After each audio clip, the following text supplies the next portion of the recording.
Yet.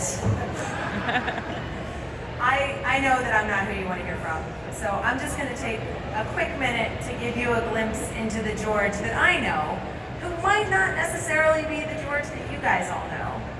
Now, if you had created Starfire and Nightwing, and if you had drawn these iconic characters, none of which are on the screen because I just got a horrible look of me on a Jumbotron. If you had created these iconic characters and had this storied career of fame and accolades, you might think that that might make you pretty proud, right? And you'd have every right for that. But if you ask that man what makes him the most proud and what gives him the most joy, he will tell you. He'll tell you that in the past year he has raised money for over 23 charities, not counting the Hero Initiative, which he gives generously to every year, but charities like Autism Speaks and St. Jude, and here today, Shriners Children's Hospital. He will tell you that he's raised over $100,000 for these charities. And he's done it gladly and gratefully that his art and his fandom can make that kind of an impact. And to me, that's incredible. That out of all of these things, out of all of these accomplishments, and out of all of these lives that he's touched and stories that he's made and characters that he's drawn, what this man is most proud of is what he's been able to give away. And I don't know many people that you can say that about. So I think we should all take a minute, think about that, and then give a giant round of applause to Mr. George Perez.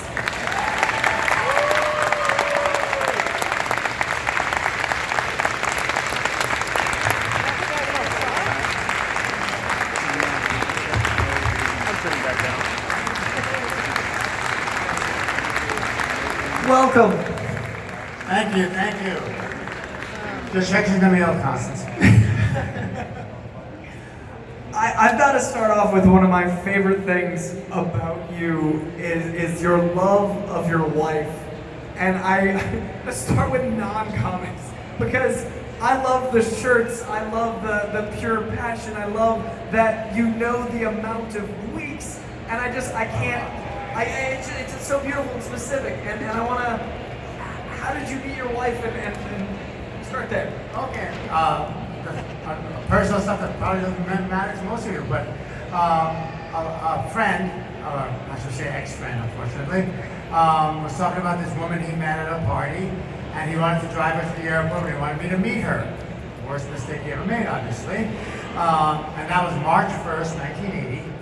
And I met Carol, and we got along fine, but didn't make any assumptions that anything was going to go beyond that, because of course I assumed she was my friend's girlfriend.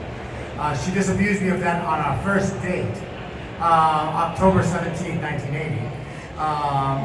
That not only was she interested in him, and I didn't know this, she said, "Oh, I fell in love with you at first sight," and was hoping I would finally get, to the point that I would at least ask to go out to lunch with her.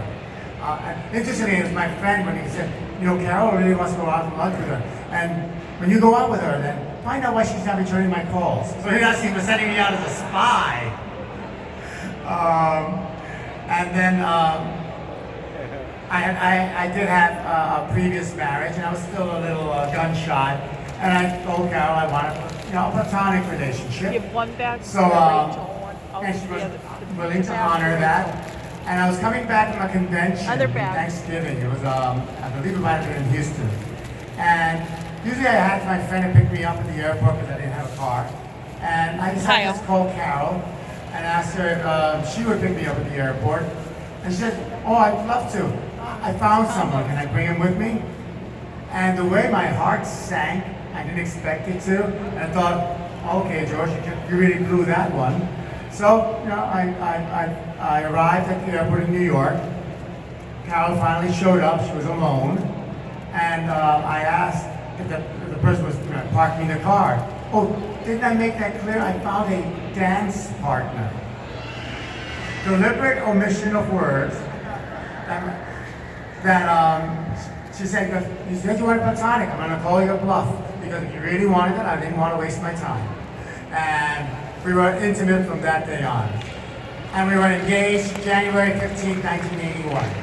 And on the 26th of this month, we're celebrating 456 months of marriage, which for the mathematically challenged is 38 years. So incredible. I had to start there because it's so beautiful. It's such a wonderful tale that brings me into comics. And she makes all my shirts. When you see me at convention, my wife makes all my shirts. So I cannot go to a convention without a Carol Flynn original for fear that people are going to think, oh my God, something is wrong with their marriage. I can hear the 4 horsemen of the apocalypse galloping in now, you know? But I told Carol, you know, we have a responsibility now. I ache when I'm not with her. She actually gave up a dancing thing just last week. She was going to spend an entire 3-day weekend at a dance function that I was paying for, the hotel and everything else. She wanted to leave earlier. She told everyone and told me, I miss my husband after 38 years. How lucky can one man be? And I got to draw comics too. So that's the love of your life, and the other love of your life being comics. How did you fall in love with comics? Oh, like most people, I was 4 or 5 years old and picked up my first comic. It was an issue of Detective Comics with Batman, the silly period. I think Bat Mike might have been in it. And I just started doodling. You know, we were a poor family, so I would doodle on paper bags, grocery bags. And just my brother and I were always doodling. And at one point in my life, I thought my brother David was going to be the artist in the family. But he left it for pursue sports and other things, much younger. And when I was in high school, freshman year high school, a young classmate, his name's Tom Shiaka, took me to my first comic convention. Now I was addicted. Now that's my focus. I wanted to be a comic book artist. And nothing was going to deter me. So I just, kept drawing, showed comic conventions, eventually showed my artwork to professionals. I still have the blisters on my back for that. And gladly, at the age of 19, when I was working as a bank teller right after high school, artist Rich Buckler, who had seen my artwork at a convention, needed an assistant. He had a few, so I didn't get to do really much drawing assistant. It was more like gopher work. But I got to go with him into the offices of Marvel Comics. I got to see all these people. I saw Bill Everett, Frank Robbins, all these gigantic greats from the early days of comics. And people saw my work, and they knew I was hungry. I was going to keep working, drawing. That finally, at the age of 20, I got to do my first professional work, which was Astonishing Tales number 25, which introduced Rich Buckler's Deathlock, the Demolisher.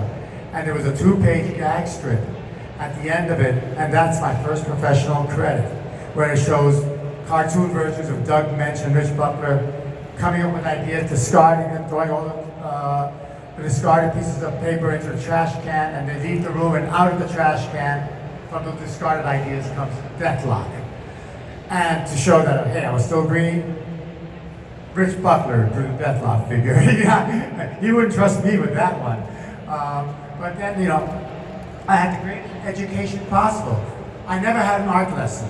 Because I was an honor student, when I applied to high school, I got accepted to the New York School of Art and Design. But my mom really wanted me to have a Catholic education. So I went to a highly scholastic rated Catholic school. I applied to their art program, and I wanted to relearn Spanish as my mother tongue. But because I'm an honor student, they gave me Latin instead of Spanish, and they canceled the art program the year I came in. Oh. And this come full circle. A few years ago, and anyone who's ever gone to any school, any college can identify with this, I was asked to come back to my high school for George Perez Day. You're coming back to your school as a conquering hero.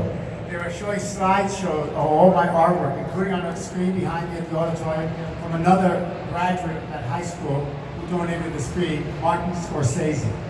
Oh. So my stuff is being shown on the street provided by Martin Scorsese. And they had me lecture at the art classes. They had me Wow. give encouragement to the student body. And believe me, it took every bit of self-control to tell, not to utter the words I wanted to utter, that good luck with the art classes in the classes that didn't give me when I was in this high school. But again, it was a wonderful, wonderful feeling. So that brings that full circle.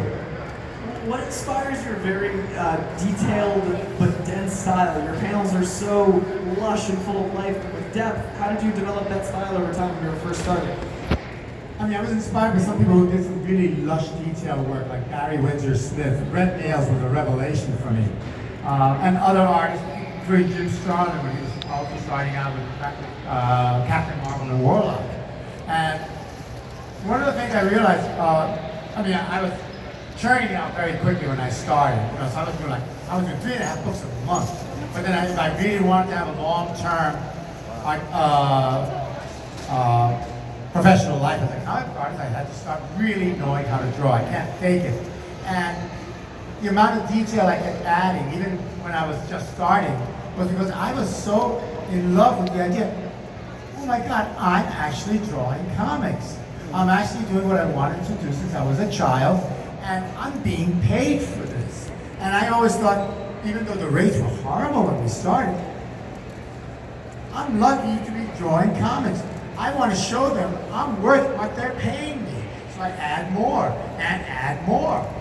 And I enjoy team books.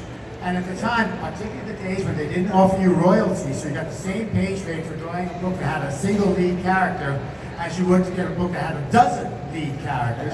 I wanted to draw a dozen lead characters. So I became valuable to the industry because I did the books that no artist wanted to do. Now, of course, every artist wants to do team books, that's where the money is.